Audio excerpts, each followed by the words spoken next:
नमस्कार साथियों, पॉलिटेक्निक पाठशाला में आप सभी का स्वागत है। अब यहाँ पे देखेंगे कि एक्साइटेशन को तीन तरीके से समझ सकते हैं। देखिए इसी कंडीशन में कंडीशन यही रहेगी, एक्साइटेशन को तीन तरीके से एक्साइटेशन को तीन तरीके से समझ सकते हैं। ठीक है, समझ सकते हैं। एक्साइटेशन को तीन तरीके से क्या कर सकते हैं, समझ सकते हैं। ठीक है, तो सबसे पहला है नॉर्मल एक्साइटेशन। सबसे पहला है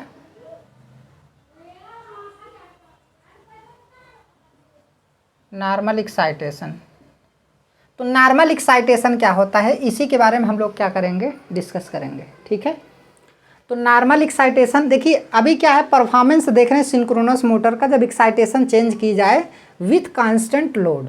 ठीक है, कांस्टेंट लोड रहेगा हमारा।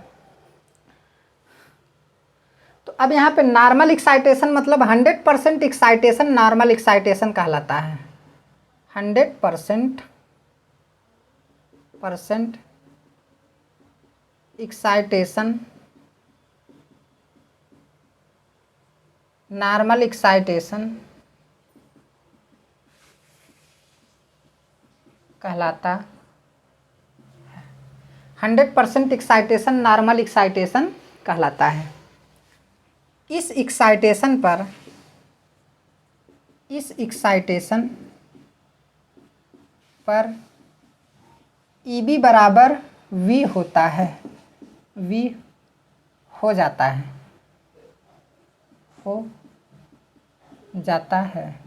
मतलब क्या है कि फील्ड करंट को इस प्रकार हम एडजस्ट करें कि बैक ईएमएफ का मान सप्लाई वोल्टेज के अगर बराबर हो जाए तो वो हमारा क्या कहलाएगा, 100% एक्साइटेशन कहलाता है। ठीक है, आप परिभाषा में इस तरीके से लिख सकते हैं कि फील्ड करंट का मान हम इस प्रकार चेंज करें कि ईबी का मान वी के क्या हो जाए, बराबर हो जाए।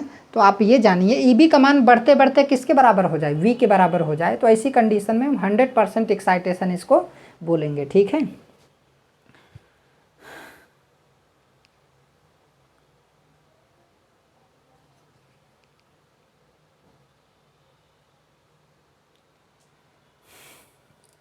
तो अब यहाँ पे क्या होता है, देखिए यहाँ पे फील्ड करंट यहाँ से चेंज किया जा रहा है और बैक ईएमएफ इसमें चेंज हो रहा है। जो सप्लाई वोल्टेज दिया जा रहा है यहाँ पर दिया जा रहा है, इन दोनों टर्मिनलों के बीच ही सप्लाई वोल्टेज या थ्री फेज सप्लाई वोल्टेज दिया जा रहा है। अगर सिंगल फेज की बात करेंगे तो सिंगल फेज ही लीजिए, कोई दिक्कत की बात नहीं है। ठीक है, तो मैं सिंगल फेज को लेकर के ही समझा दे रहा हूँ।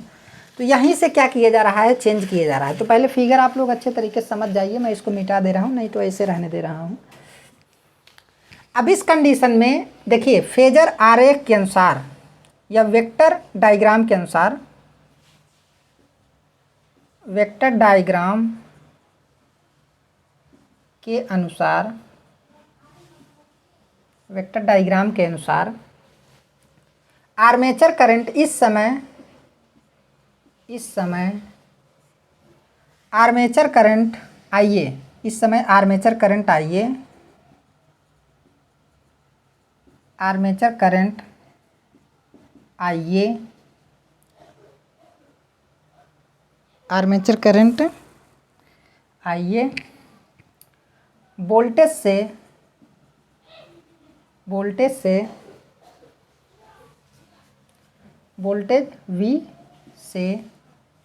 वी से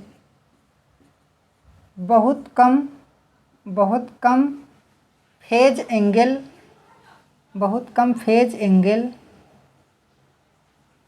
एंगल पर लैग करती है।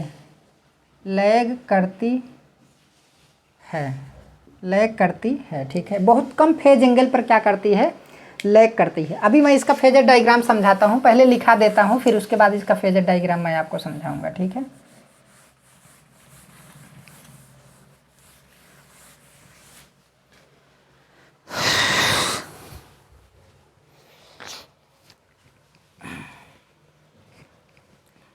अब यहाँ पे ध्यान से देखिए,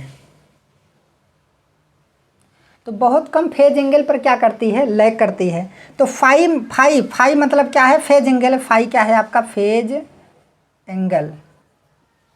तो फेज एंगल का मान फाई लगभग यहाँ पे 0 के आसपास है, ठीक है। तो पावर फैक्टर इस केस में पावर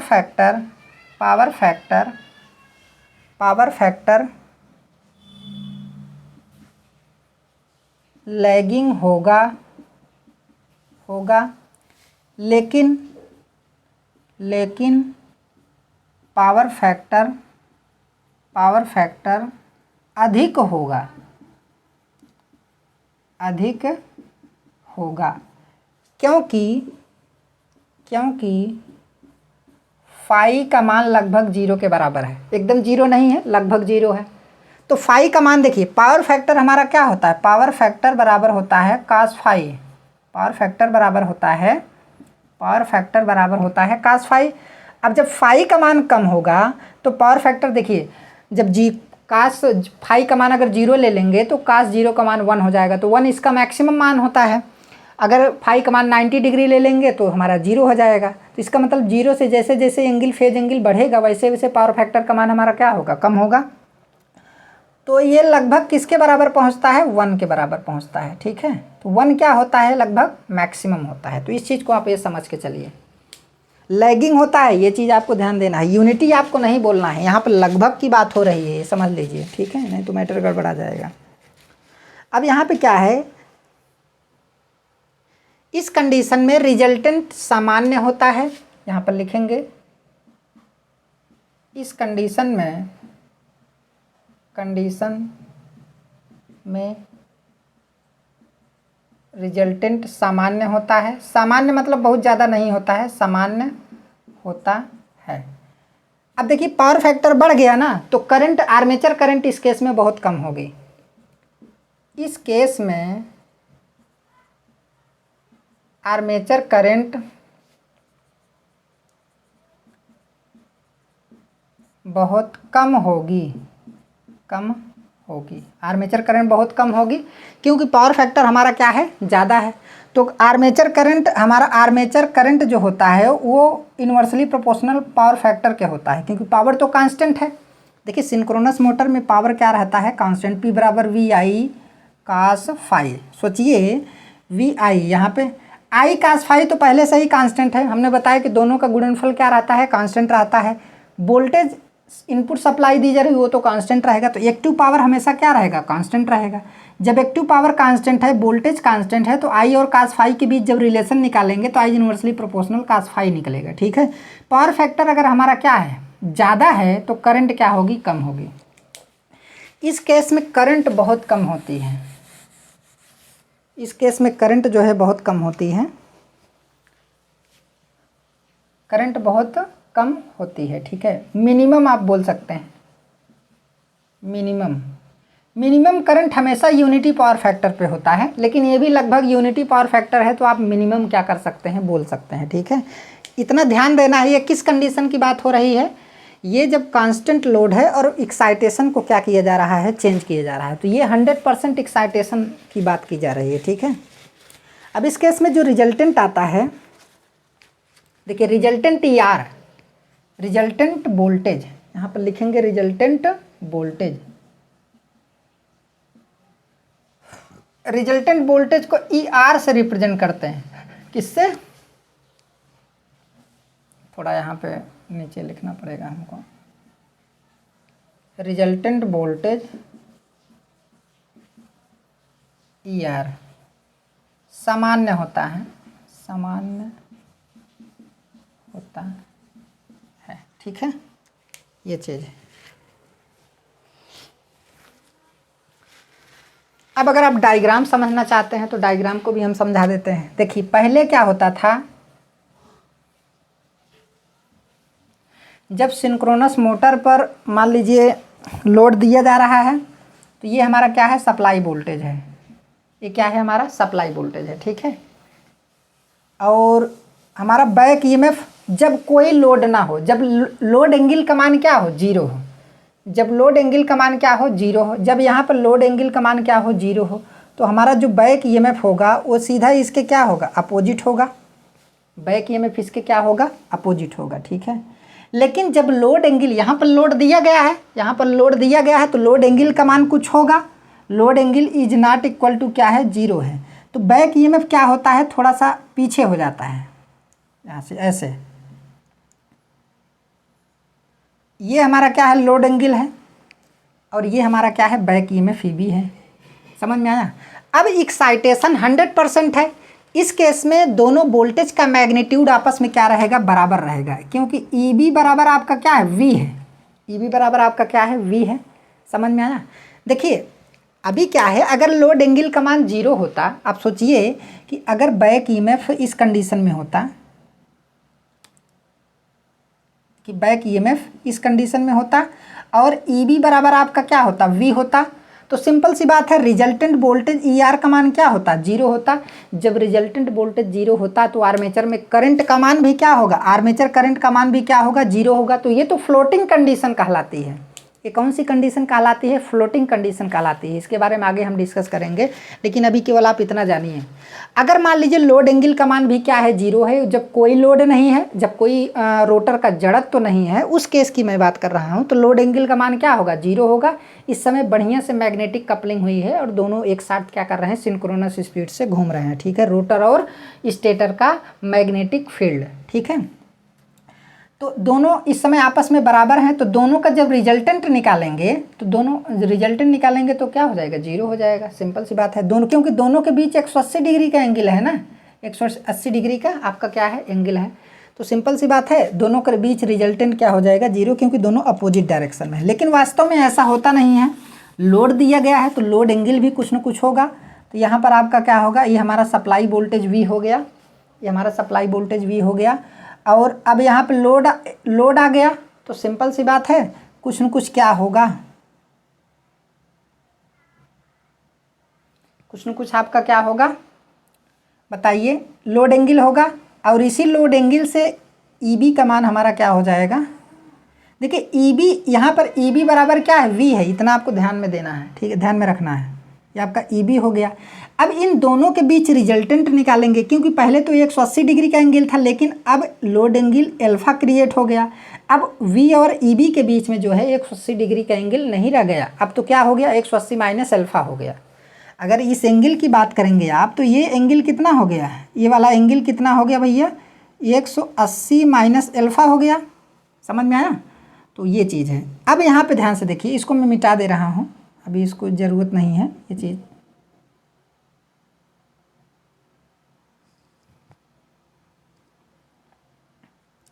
तो अब इसका कुछ न कुछ रिजल्टेंट निकलेगा ना भाई। दोनों का मैग्नीट्यूड क्या है, सेम है। दोनों का मैग्नीट्यूड क्या है आपका, सेम है। तो रिजल्टेंट एकदम बीचों बीच मिलेगा। तो अब इसी के पैरेलल में एकदम हम क्या करेंगे, लाइन खींचेंगे। इसी के पैरेलल में लाइन खींचेंगे और ये वाली लाइन ऐसे जा कर के क्या कर देंगे, मिला देंगे। तो अब ये हमारा क्या मिलेगा, ई आर मिलेगा। रिजल्टेंट निकालेंगे, तो अब रिजल्टेंट का मान क्या है, नॉट इक्वल टू 0। पहले रिजल्टेंट क्या था, 0 था, लेकिन अब रिजल्टेंट का मान नॉट इक्वल टू 0 है। तो सिंपल सी बात है, अब करंट फ्लो करेगी। अब ये वाली करंट जो है, जो आर्मेचर करंट फ्लो होगी, वो इस वोल्टेज से लगभग 90 डिग्री के आसपास क्या करेगी, लैग करेगी। किस वोल्टेज से, ई आर से। ई आर से लगभग 90 डिग्री के आसपास क्या करेगी, लैग करेगी। अब 90 डिग्री ही क्यों आता है, यहाँ पर हमारे करंट आपको बना दे रहे हैं। अब ये करंट देखिए लैगिंग वी से क्या है, वी से हल्का सा लैगिंग पोजीशन पर है। यहाँ से हमारा फाई एंगल बनाएगा, यहाँ से ये वाला एंगल हमारा क्या होगा, फाई एंगल होगा, फाई एंगल। तो इस वोल्टेज से बहुत कम एंगल पर क्या है, ये फाई का मान लगभग क्या है, आप 0 के बराबर मान सकते हैं। तो बहुत कम एंगल पे ये क्या है, लैगिंग पोजीशन पर है। करंट यहाँ पे क्या करेगा, लैग करेगा। क्या करेगा, लैग करेगा करंट। ठीक है, तो ये लैगिंग पोजीशन पर है। तो सिंपल सी बात है, इस लैगिंग पोजीशन की वजह से ही फाई का मान बहुत कम है, जबकि पावर, इसी वजह से पावर फैक्टर हमारा ज़्यादा है। अब यहाँ पे रिजल्टेंट बहुत ज़्यादा नहीं आता है। रिजल्टेंट की वैल्यू इस केस में कम रहती है, क्योंकि दोनों आपस में बराबर हैं। दोनों आपस में क्या है, बराबर हैं। वो तो लोड एंगल की वजह से इन दोनों के बीच रिजल्टेंट क्या हो गया, क्रिएट हो गया। समझ में आया। दोनों आपस में बराबर हैं, तो दोनों अगर अपोजिट होते तो 0 हो जाता, लेकिन थोड़ा लोड एंगल की वजह से इनके बीच फेज डिफरेंस आ गया। पहले 180 था, अब 180 माइनस अल्फा हो गया, जिसकी वजह से जो है आपका रिजल्टेंट की वैल्यू कुछ है, इस समय रिजल्टेंट कम होगा, इस समय ई आर का मान क्या होगा, इस केस में ई आर का मान कम होगा, ई आर का मान कम होगा, कम होगा। ई आर का मान कम होने से आई ए का मान भी कम होगा, कम होने से आई ए भी कम होगा। आर्मेचर करंट का मान हमेशा ई आर पर डिपेंड करेगा, ई आर जितना ज़्यादा होगा आर्मेचर करंट उतना ही ज़्यादा होगा। यहाँ पर मैं बता रहा हूँ, इसको मैं मिटा के लिखा दे रहा हूँ आपको, नहीं तो भूल जाएंगे।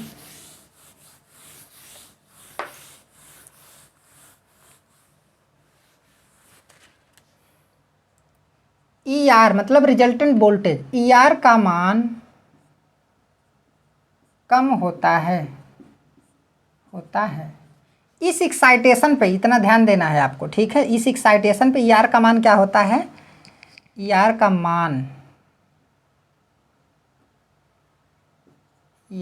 मान कम होता है, इसलिए इस एक्साइटेशन पर आर्मेचर करंट भी कम होती है। मतलब क्या है, ई आर कम है तो आर्मेचर करंट भी क्या होगी, कम होगी। समझ में आया। ई आर पे ही जो है कि कौन डिपेंड करेगा, आई ए। तो E R is directly proportional आप आई ए लिख सकते हैं ये, ठीक है। E R is directly proportional आप आई ए लिख सकते हैं। अब यहाँ पे बहुत कम एंगल पे ये क्या किया है, लैगिंग पोजीशन पर है, लेकिन अगर देखेंगे ई बी और वी के बीच अगर फेज डिफरेंस देखेंगे तो आप दर्शा सकते हैं कि ये 180 माइनस क्या हो गया, एल्फा हो गया। और ये वाला एंगल लगभग कितना होता है, ये वाला एंगल जो है आपका लगभग 90 डिग्री होता है। कैसे 90 डिग्री आएगा, ये चीज़ हम आपको पहले ही बता चुके हैं कि ये कितना होता है, लगभग 90 डिग्री के आसपास होता है। कारण क्या है, क्योंकि जब टैन थीटा का मान आप निकालते हैं, इनके बीच थीटा एंगल होता है, क्या होता है, थीटा का मान निकालते हैं तो एक्स बाई क्या होता है, आर ए होता है। आपको पता है कि बड़ी मशीन के लिए आर ए का मान लगभग क्या होता है, 0 होता है, बहुत कम होता है। तो आर ए का मान अगर हम 0 मान लें तो टैन थीटा बराबर आपका क्या होता है, इनफाइनाइट आ जाएगा। तो इनफाइनाइट के केस में थीटा का मान लगभग क्या होगा, 90 डिग्री के आसपास होगा। समझ में आया। इसीलिए रिजल्टेंट वोल्टेज और आई के बीच लगभग 90 डिग्री का एंगल होता है, ठीक है। यहाँ पे लिख दे रहे हैं, रिजल्टेंट वोल्टेज तथा आर्मेचर करंट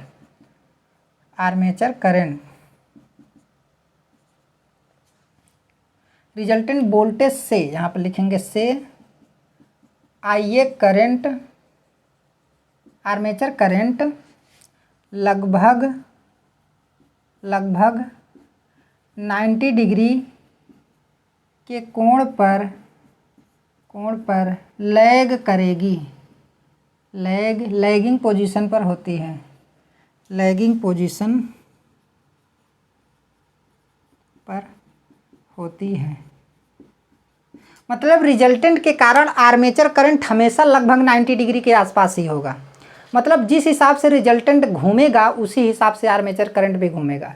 अगर रिजल्टेंट एंटी क्लॉकवाइज जाएगा तो करंट एंटी क्लॉकवाइज घूमेगा, समझ में। और रिजल्टेंट क्लॉकवाइज अगर घूमेगा तो करंट भी क्लॉकवाइज घूमेगा। तो उस हिसाब से जो है पावर फैक्टर वगैरह सारी चीज़ें क्या होंगी, आपकी चेंज होगी। तो ये हमारा क्या हो गया, ये आपका नॉर्मल एक्साइटेशन हो गया। और नॉर्मल एक्साइटेशन के केस में अभी तीनों फेजर डायग्राम मैं एक साथ बना दूंगा, ठीक है। इसको मैं मिटा दे रहा हूँ, ये सब तो सभी लोग समझ गए होंगे।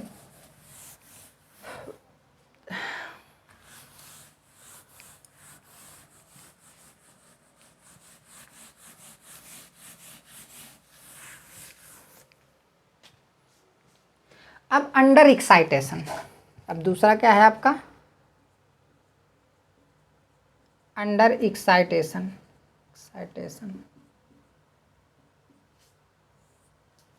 तो अंडर एक्साइटेशन के केस में क्या होगा, तो यहाँ पर लिखेंगे, सबसे पहला पॉइंट लिखेंगे कि फील्ड करंट का मान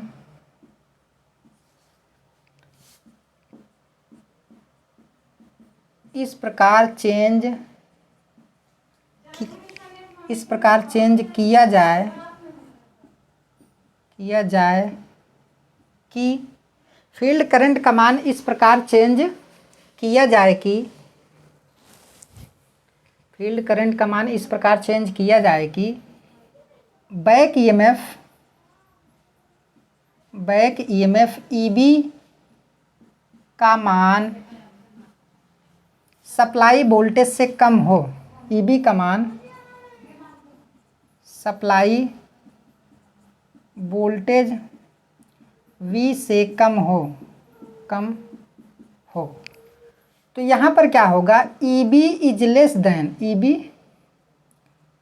लेस देन आपका क्या होगा, वी होगा अंडर एक्साइटेशन के केस में। ठीक है,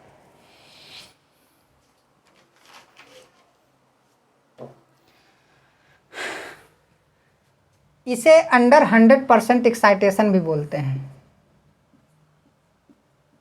अंडर 100% एक्साइटेशन, समझ में आया? अंडर 100% एक्साइटेशन का मतलब क्या है कि 100% से कम एक्साइटेशन यहाँ पर किया जा रहा है, तो फील्ड करंट को घटाएंगे तब जा करके होगा। समझ में आया? अगर इससे ज़्यादा 100% से ज़्यादा करेंगे तो ओवर एक्साइटेशन हो जाएगा। ठीक है, तो ओवर एक्साइटेशन की कंडीशन कुछ और होती है। अब देखिए इस केस में क्या हो रहा है कि ईबी का मान कम हो गया। अब जब ईबी का मान कम हो गया तो हमारा क्या होगा, लोड तो हमारा कांस्टेंट ही है। ईबी का मान कम होने की वजह से हमारा जो रिजल्टेंट है वो जो है क्लॉकवाइज डायरेक्शन में क्या हो जाता है, घूम जाता है। तो क्लॉकवाइज डायरेक्शन में घूमने की वजह से जो है हमारा पावर फैक्टर का मान और घट जाता है, करंट का मान और क्या हो जाता है, बढ़ जाता है। ठीक है, तो ये चीज़ है इसमें। तो यहाँ पर क्या लिखेंगे कि इस केस में रिजल्टेंट ई आर का मान बढ़ जाता है तथा ई आर आई के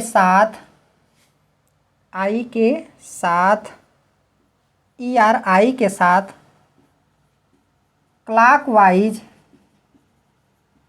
घूम जाता है। क्लॉकवाइज क्या हो जाता है, घूम जाता है, जिससे फेज एंगल या phase difference, phase angle phi का मान इंक्रीज हो जाता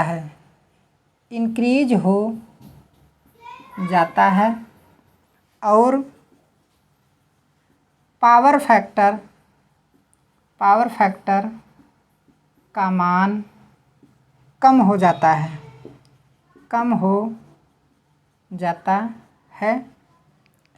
जिससे आर्मेचर करंट इंक्रीज हो जाती है, जिससे आर्मेचर करंट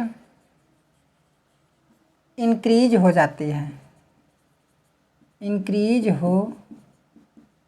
जाती है। ठीक है, तो यहाँ से आगे ये वाली लाइन गई है, इसको कंफ्यूज मत होइएगा, स्क्रीनशॉट ले लीजिए या फिर जो भी करना हो लिखिए।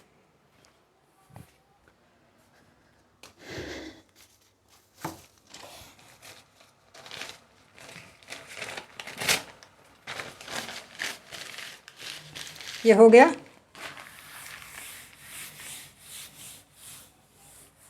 अंडर एक्साइटेशन चल रहा है तो आर्मेचर करंट का मान क्या हो जाता है, बढ़ जाता है। तो यहाँ पर क्लॉकवाइज क्या हो जाता है, घूम जाता है। ठीक है, अब देखिए इस केस में भी क्या होगा, अंडर एक्साइटेशन।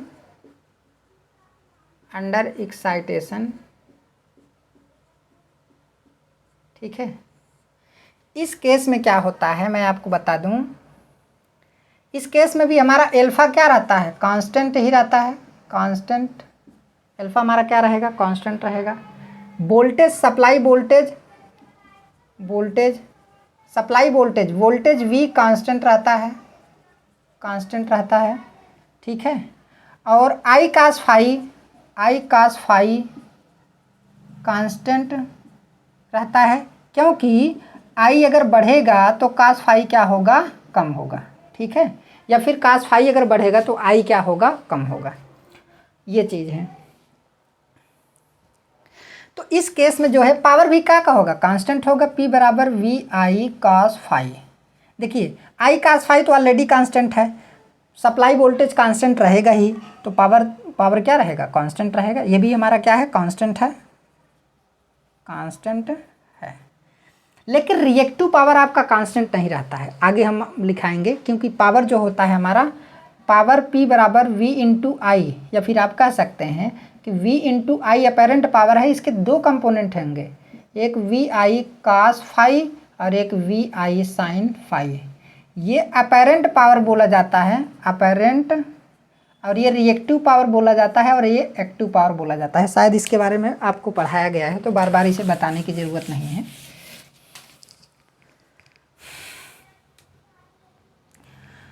ठीक है, तो इतनी सारी चीज़ें इसमें क्या रहती हैं, कांस्टेंट रहती हैं। अब कैसे इसका फेजर डायग्राम अगर आप देखना चाहते हैं तो कुछ इस तरीके से देखना चाहते हैं। अब यहाँ पे ध्यान से देखिए, ये हमारा सप्लाई वोल्टेज है, सप्लाई वोल्टेज हमारा V है, ठीक है।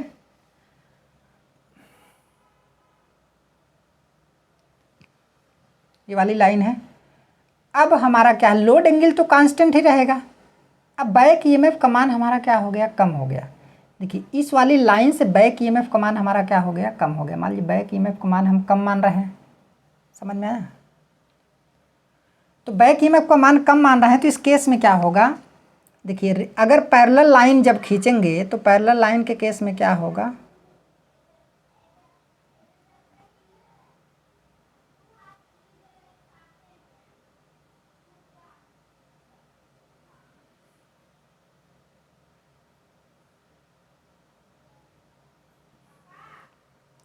अब देखिए एकदम पैरेलल होना चाहिए, एकदम बराबर होना चाहिए, मतलब ये वाली लाइन जो है इस वाली लाइन के क्या होना चाहिए, बराबर होना चाहिए। तो शायद अभी नहीं बराबर हुआ है, तो इसको और थोड़ा बराबर करते हैं, तब आपको समझ में आएगा ना।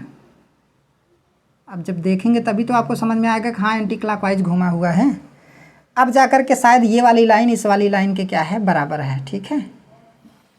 तो थोड़ा और ऊपर की तरफ जाएगी, ये हो गया। तो अब यहाँ से जो है इसको हम इसमें क्या कर देंगे, मिला देंगे।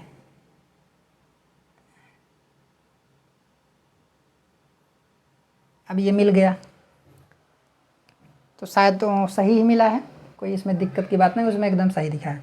तो सोचिए पहले रिजल्टेंट हमारा कहाँ था, पहले रिजल्टेंट हमारा इधर था, ER हमारा इधर मिलता था, लेकिन अब रिजल्टेंट कहाँ पर चला गया, यहाँ पे चला गया रिजल्टेंट। ये हमारा रिजल्टेंट मिला भाई ER, मिला कि नहीं। अब ER किधर घूमा, पहले यहाँ पर था रिजल्टेंट, अब रिजल्टेंट इधर चला गया, ऐसे घूम गया। तो सिंपल सी बात है, आर्मेचर करंट भी क्या हो जाएगी, घूम ही जाएगी। तो लगभग 90 डिग्री के आसपास आर्मेचर करंट आइए भी क्या हो जाएगी, घूम जाएगी। तो फाई का मान क्या हो गया, इंक्रीज हो गया। तो इसको मैं मिटा दे रहा हूँ, अब आप समझ ही गए होंगे, इसमें ज़्यादा समझाने की ज़रूरत नहीं है। तो अब देखिए ये तो हमारा फाई है, और ये हमारा देखिए, अब जब वोल्टेज और करंट के बीच हमारा फाई क्या हो गया, बढ़ गया, तो यहाँ पर फाई क्या हो गया, इंक्रीज हो गया, फाई इंक्रीज हो गया, और क्या हो गया, लैगिंग हो गया, लैगिंग है। तो पावर फैक्टर इस केस में क्या होगा, तो पावर फैक्टर बराबर कास फाई, तो कास फाई हमारा क्या होगा, लैगिंग होगा, लैगिंग होगा, समझ में आया। पावर फैक्टर हमारा क्या होगा, लैगिंग होगा, ये आपको समझना पड़ेगा, ठीक है। अब ये वाला एंगल हमारा क्या होता है, थीटा होता है, और थीटा का मान लगभग क्या होगा, 90 डिग्री के आसपास होगा। रिजल्टेंट से करंट जो है, आर्मेचर करंट हमेशा लगभग 90 डिग्री के आसपास क्या करेगी, लैग करेगी, ठीक है। देखिए इस कंडीशन में आर्मेचर करंट का मान भी क्या हो गया, बढ़ गया, क्योंकि रिजल्टेंट भी बढ़ गया ना। देखिए रिजल्टेंट पहले यहाँ पर था, बहुत कम था, रिजल्टेंट वाली लाइन का जो ये मैग्नीट्यूड है ये भी तो बढ़ गया ना। देखिए ये भी तो क्या हो गया, बढ़ गया। तीर का डायरेक्शन तो तीर का निशान इसमें लगा है वो तो केवल डायरेक्शन शो करेगा, लेकिन इसका मैग्नीट्यूड भी तो बढ़ गया। जब ER का मैग्नीट्यूड बढ़ेगा तो आर्मेचर करंट भी बढ़ेगा, क्योंकि ER is directly proportional to IA, या फिर IA is directly proportional to ER, इस तरीके से आप लिख सकते हैं, ठीक है। तो जैसे जैसे रिजल्टेंट बढ़ेगा वैसे वैसे जो है हमारा आपका क्या, अब ये वाला हमारा क्या है, लोड एंगल, ये तो लोड कांस्टेंट है, तो सिंपल सी बात है, ये तो कांस्टेंट रहेगा। और ये वाला जो हमारा एंगल बनेगा, ये वाला एंगल, ये आपका क्या है 180 माइनस आपका अल्फा ही रहेगा जो पहले था, क्योंकि लोड क्या है हमारा कांस्टेंट है, तो उतना ही रहेगा। तो ये हमारा क्या है फेजर डायग्राम है, लैगिंग पावर फैक्टर का है, अंडर एक्साइटेशन। इस केस में आपका क्या है कि EB इज लेस देन आपका क्या है V है, और लैगिंग पावर फैक्टर है, लैगिंग PF है, ठीक है, ये चीज़ है। तो इसको आप लोग अच्छे तरीके से नोट कर लीजिएगा। बाकी थीटा का मान लगभग 90 डिग्री होगा, वो तो कैसे होगा वो चीज़ हम पहले वाले लेक्चर में आपको बता चुके हैं, ठीक है। तो आज का क्लास यहीं तक, और जो ओवर एक्साइटेशन है उसको हम अगले लेक्चर में आपको क्या करेंगे, पढ़ाएंगे, ठीक है। तो आज का क्लास यहीं तक, धन्यवाद।